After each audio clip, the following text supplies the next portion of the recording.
and welcome to The Real Deal. Today we're discussing Boyhood, a one-of-a-kind film directed by Richard Linklater over a 12-year period. That's right, it follows Ellar Coltrane's Mason Jr. as he grows up on screen right before our eyes. We'll be unpacking the film's many triumphs right after a look at the trailer.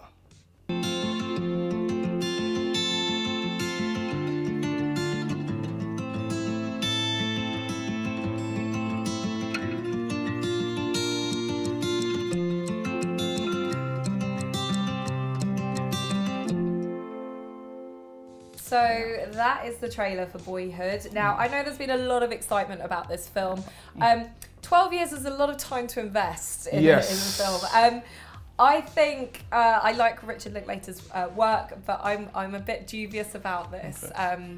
Surprise me. This is one of the best films of the year, ladies and gentlemen. This is the most simplest sort of synopsis I've ever given, but it is literally about just following this kid and then following his journey from sort of boyhood to adolescence to approaching adulthood. Amazing. You mentioned the film over a 12-year period. It's a very big leap of faith to take because you don't know what's going to happen to your actors. You don't know if your actors are going to be up for it. You don't know if they're going to develop into the kind of actor that you want for the role. But, you know, he's come up trumps here. Ellar Coltrane is absolutely fantastic in the film. And you literally, with a film like this, I think part of what makes it so amazing is that if you watch a film and they're sort of skipping years, there's makeup, there's different actors, there's that sort of thing. Like the Jersey Boys gone wrong. But this one, you're actually literally watching everybody age right naturally. And that is just, it's incredible. It's incredible. It's a very unique kind of experience and I loved it. Well, I mean, let's look at Richard Linklater a little bit. So about midnight, before midnight, you know, he kind of does these like tales over time, doesn't he? It's quite an interesting tact for him to take on this. Why do you think it works? Well, I think it's a combination of, for this one, the performances and also giving you a very interesting examination on life and adolescence and everything else. It's very honest about that. Adolescence, you mean? Adolescence.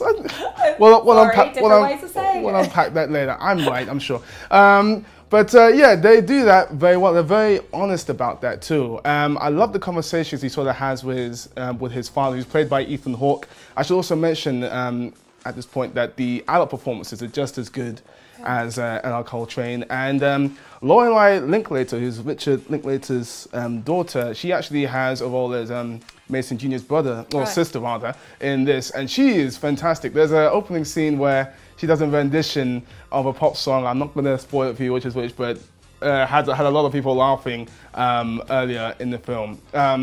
As I say, pop song, there are no timestamps in this film. And he sort of marks the different time periods with like a song or with a film. There's a really cool bit with Star Trek. That's all I'm going to say. I knew you'd geek out. No, that's a really cool bit because he couldn't have known that we're getting a new Star Wars film. There's a Star Wars thing, and it works perfect. I'm not going to say any more than that, but it's hilarious. So that's really clever as well. Yeah, for me, I'm intrigued by this film, and I'm sure a lot of you guys at home are just kind of don't know a lot about it. Richard Linklater, like, you know, his series of work isn't that well known. You know, it's kind of, I don't even know if it's like an indie favourite. I don't know how to position it. I think one of the more popular films that he's done is School of Rock. He directed that. This film, it's what I mean. I say this to anybody who sort of asks me, especially because this film's quite long as well. It's 166 minutes long, but.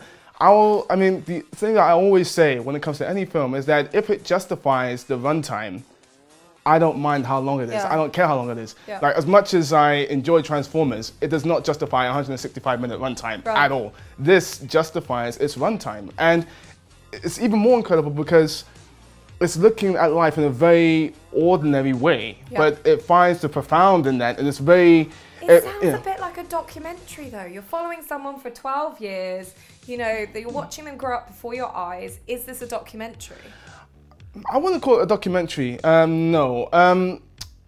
You're watching him grow up, but documentary style. There's like interviews with people. Yeah. There's none of that. It feels very natural all the way through. I think that's one of the greatest strengths of the film. It feels very natural, very authentic, very honest. I think if I had to put a finger on what I liked about it so much, it was the honesty of it all is fantastic. You know, I watch a lot of films and you're sort of conditioned to think that, oh, there's going to be like a car crash here or something here, something that's going to create dramatic tension, which the film is then going to focus on for the next half hour or so. There is none of that. Right. I kept waiting for it to happen. It didn't happen. It's just literally you're watching this kid very simply, and I loved it. I'm still really intrigued. It still feels like a mystery to me. But Amon, sum it up for us. What is the real deal, and how many stars would you give it? I'm giving it 5 stars. I'm telling you, this is one of the best films of the year. Go see it. You know, it may not be the most sort of appealing when you even when you explain it. It's so simple. It's just like more intriguing than appealing. But I guarantee you will come out of this film and you will come out smiling. It makes you think. It makes you. I didn't cry again, I gotta say, but I think basically, guys and girls, go see it. Go and see it. Recommendation: 5 stars. All right, don't worry about it. Looks like you used the bumpers. You don't want the bumpers. Life doesn't give you bumpers. So that is the real deal on Boyhood, and what we want to know is, what is your favourite coming-of-age drama? Wow, I have to say, it doesn't go much better than, or doesn't get much better than The Breakfast Club. John Hughes, you are a legend, and it has the most definitive ending ever with the best soundtrack. It's a good choice. It's a good choice. You know, more recently, The Perks of Being a Wallflower really, I think I actually might have cried man tears in that one. It affected me that much. Wow. Everything is infinite. Yeah, no, I really enjoyed that film, so I like that. Let us know your thoughts at the usual place on Twitter at The Real Film Show. Also, be sure to subscribe to our YouTube channel and our website, therealdealonfilm.com. Thanks for watching.